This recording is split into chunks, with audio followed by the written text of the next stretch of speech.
In 1957, a $100 bill placed into the 500 biggest companies in America, and then completely ignored, grew into about $116,000. No trading, no MIT, no genius, no timing. And yet most people who start investing today will never see anything close to that. Not because the market fails them, because of one mistake they make in their very first year. If you're brand new to investing and you're holding your first $100, this video gives you the exact order to put it to work. Investing for beginners, no jargon, no stock picks, no apps to buy. By the end, you'll know where the money goes, why 9 out of 10 Wall Street professionals can't beat this strategy, and the invisible trap that quietly eats beginners' returns. That last one, almost nobody talks about it. Here's where most beginners actually get stuck. It's not laziness. It's too many doors. Individual stocks, crypto.io, real estate courses, some app your coworker swears by.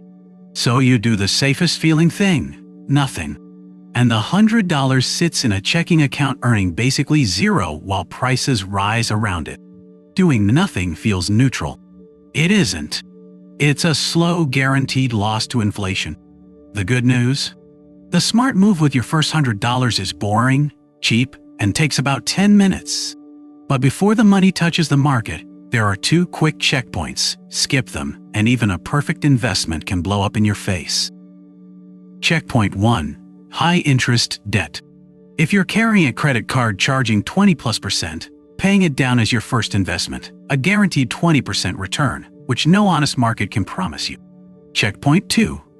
A small cash buffer, even a few $100s, so a flat tire never forces you to sell your investments at the worst possible moment. Cleared both? Good. Now the real question, the one in the title. Where does the first 100 actually go?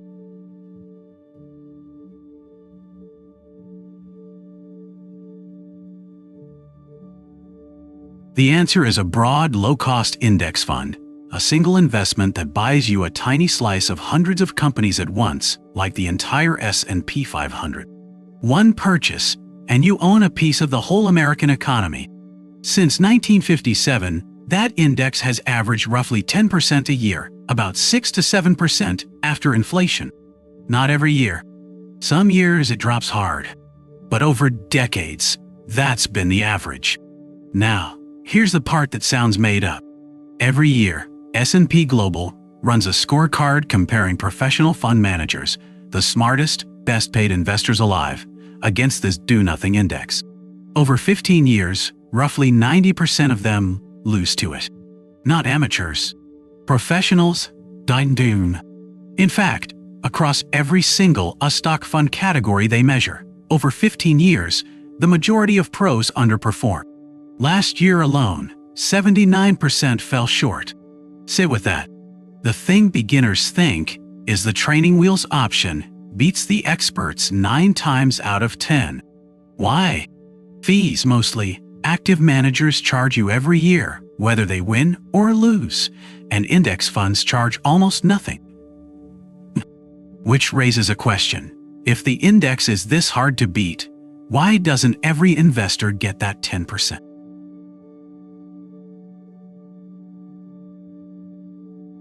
And if the scorecard isn't convincing enough, one man put $1 million on it.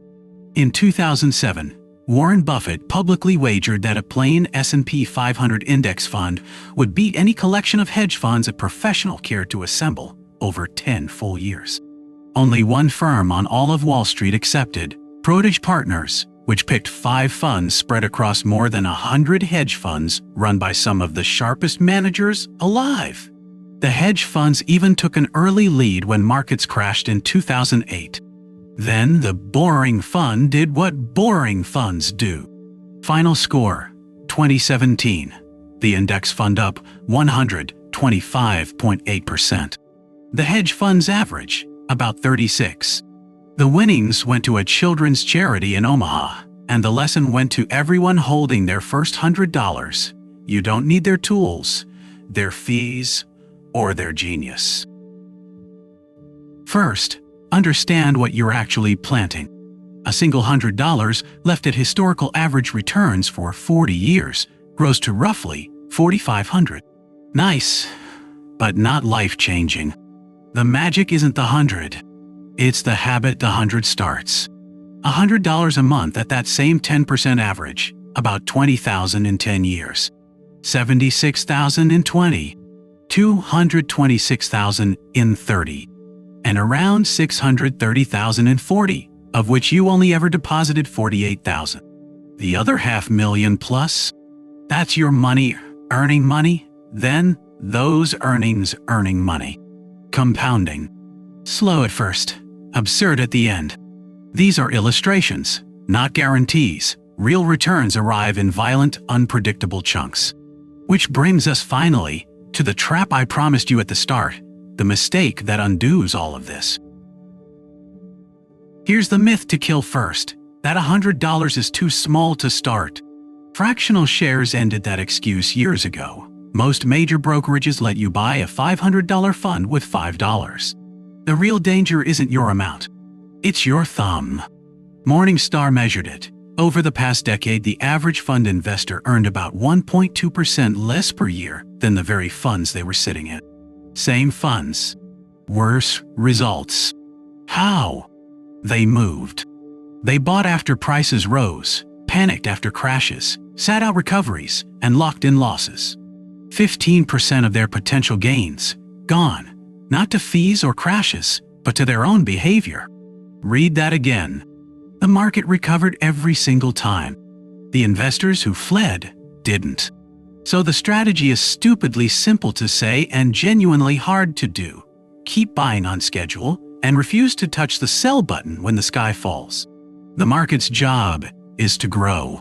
Your only job is to not interrupt it. So here's the whole playbook in order. 1. Clear any 20% debt and set a small buffer. 2. Open any major brokerage account. Takes 10 minutes, and if your employer matches retirement contributions, grab that first. 3. Buy one broad index fund. Check one number before you buy, the expense ratio. Under 0.1%, you're golden. Over 1%, walk away. 4. Automate it. Even $25 a month on the same date, rain or shine, feelings ignored. Automation is how you protect the plan from the person. 5. Leave it alone. Add when you can. Ignore the noise. You're not day trading. You're not chart watching. You're farming. Plant on schedule. Let weather be weather. The playbook fits on an index card. The discipline takes a lifetime. Remember that $100 bill from 1957? Somebody's holding its equivalent right now. Maybe it's you. The order is simple. Kill expensive debt, keep a small cushion, buy the whole market with one boring fund, automate it, and then do the hardest thing in investing, nothing. If future you could call, they wouldn't ask which fund you picked. They'd ask when you started and whether you stayed. Start. Then don't flinch. Tell me in the comments, what stopped you from starting? This is education, not financial advice. Your situation is yours. If this helped, the next video shows what to do when you're ready to invest your first $1,000.